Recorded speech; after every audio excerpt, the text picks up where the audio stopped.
This machine is called a jointer. Now I have 3 jointers in my shop.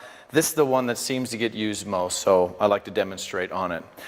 A jointer is simply a long metal bed with sharp cutters on a cylinder in the middle. And each of these cutters is very sharp and it just spins around and around. All it does is it shaves the edge of a board.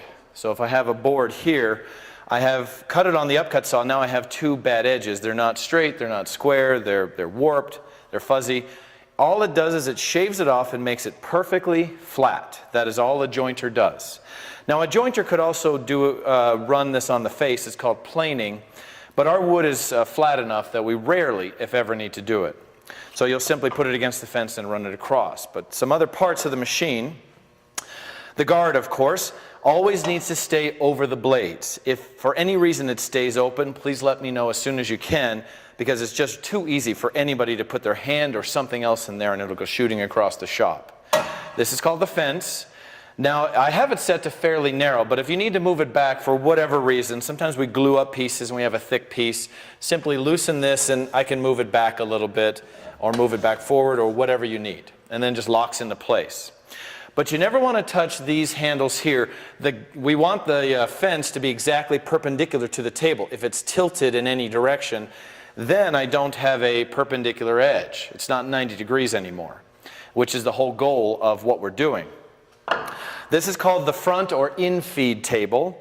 Now the infeed table controls how much wood I'm removing per pass. If I simply loosen this right here, I can go up or down. And the table will go up or down. And there's a little gauge on the side here. That's 0, so I won't hit it at all the way down to, I have a stop set at 1/8 of an inch. And that's where I leave this one at. So it'll cut off 1/8 of an inch, about twice the thickness of a pencil lead, roughly. So the idea is to run it across. If you don't get enough, you run it again, however many times it takes to get a good edge. Now the rear table, or outfeed, we never touch. It has to be exactly level with the cutting edge of these blades. If it's too low, I'll come across the blades and the board will drop down at the very end, and I'll get something called a snipe cut, where it's cutting a little bit extra on the end. If it's too high, it just won't go at all. It'll hit the edge and stop. So it's set correctly, but the rear table never move. The front, I can move up and down, though it is rare that we actually move it. So here's how it works. Make sure you're wearing safety glasses, and when you turn it on, you'll hear the motor start up. And I'll just do one quick pass. My hands hold it tight against the fence, and I push it across, and now I've got a nice clean edge. So that is what it does. Now it is nice and sharp and clean. If I had 2 edges and put 2 boards together and held it to a light, I shouldn't see any light go between them in the joint. It's that straight. So here's some things when you get a board that you need to look for. First of all, when I have a board, it has to be at least 10 inches long to run through the machine. If it's too short, people tend to dip down into the blade, and then either it'll go flying back, or at the very least you'll have a snipe cut in the front, which is no good. It just ruins your piece. So at least 10 inches long. It needs to be at least 2 inches wide as you cut. If it's a little shorter, I do have some push sticks on the side.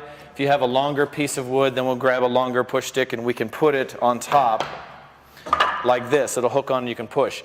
Now I would not use these on anything taller than 2 or 3 inches, because if you're above the fence, it's too easy to wobble off.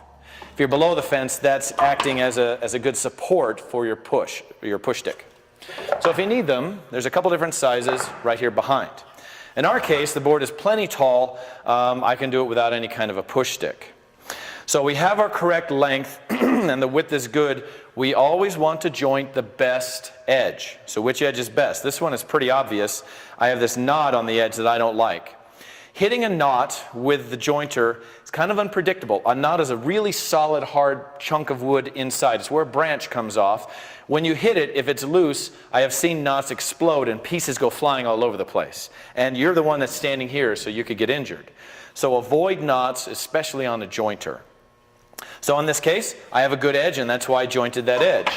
Here's another example.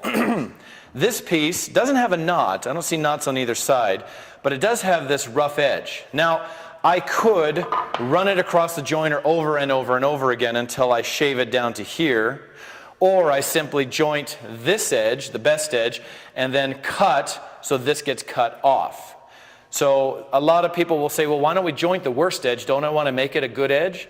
That's not the case. Joint the best one and we'll keep it and we'll cut off the bad edge on the next machine, the table saw. So once you've identified which edge you're going to cut, how do you stand? You want your feet about a shoulder width apart. Okay, roughly, knees slightly bent. So I'm not straight up with my feet together. You're off balance. As soon as you run it across, I tend to tip. Now my weight is coming down at the blade, and that is what I don't want. So you want to stand behind it and to the side, feet a little bit apart as if I'm about to take off for a walk. I'm about to take a step to walk that way. And I want to walk the board across the blade. I don't want to push, and now I'm way down here across the blade. Hands, the left hand is with the palm facing up. And I want your thumb on top. So I don't want this. It's too easy to pull it away from the fence. So I'm pushing towards the fence. The right hand, all it does is it pushes it across the blade here. Not pushing, not pulling, just that way. And my arms are fairly straight. I don't want to be down here. I want them fairly straight, and that's when I take a step. So I'm not really even using my upper body. It's all lower body. Okay, so I'll demonstrate one more time. Safety glasses on. Left hand, right hand, and take a step. And that's it. I have seen students try to muscle it across like this. Going across your body is difficult. It's more work. So why not make it easy on yourself and just take a step through? Check the board when you're done to make sure everything came off of it. Now, if you have a taller board, let's say it's just a piece of masonite I found in the back, it's difficult to cut because a lot of students, they'll put their hands here, and it's really hard to hold it in place as you're cutting. Your left hand is always below the top edge of this fence. Here, even on this huge piece, you want it here. That's where I need to push it against anyway. Now, your right hand should not be way up here because it tends to tip. It goes forward, and if I do that, I'll get in here and down it goes, and I end up with a snipe. Simply bring your right hand down to just above the fence and push here. And now it doesn't tip. Now I'd have to do that a few more times to get rid of that, but now the board isn't tipping. The only other thing that you need to make sure of is you never ever want to joint end grain. This grain right here, it's only for edges. The end grain, the lines come down, and as the blade cuts, it cuts this direction. Once it hits this last little bit, it breaks that off, and a lot of times pieces will go flying across the shop. Now I know that this isn't 10 inches wide, but I'm going to joint it just so you can see what happens. So hand here and here and press it across. Okay, and as you can see, that's what's going to happen almost every time. And this gets worse the harder the wood is. This is alder. It's probably the softest one that I have in the shop. If I was doing this with maple or oak, I've seen it split the whole back of the board off, and that goes flying across the shop. Which brings me to my next point. If you're standing here watching somebody else do it, please don't stand right here. This is behind the table, behind the machine. Anything that comes out is going to hit this person. So you're relatively safe here because it's going that way. So please be careful. We don't want that sticking into anybody. So the jointer is also used to joint longer pieces of wood. So if I have a long piece, you're not able to really do it in one pass. I have to kind of let go and push across again. So this is just a hand over hand method. It's pretty much the same, but I'm going to be moving my hands a little bit more. Start here like usual. Push. I hold it down and move my hands. Hold it down and move my hands. And then all the way across. So in that case, I do need to use a little bit of upper body because I am pushing it like this. At the very end, then I walk it across. So yes, there are some times that you do have to just push it across with your arms. Now, I used to work for a stair rail maker, and I would joint 20-foot boards. So in that case, I have 20 feet of board sticking out on this end. It's okay to ask for help. If you have a student at the end kind of holding it up, as long as they're off to the side, you can hold it up and they can walk it across with you while you're here at the blade pushing it across. While that is rare, it is fine. It is fine to ask for help in this case. Some other machines, you don't want to have anybody else touching your board because it could give you a kickback, but not in this case. Try not to go too fast. If I go too quickly, and it's hard to see, but let me see what I can do. Okay. what I'll do is I'll try to scuff that up just a little bit. Okay. It's difficult to tell, but on here you can see ripples. There's a lot of ripples. It doesn't feel good anyway. In addition, it actually tore the wood out.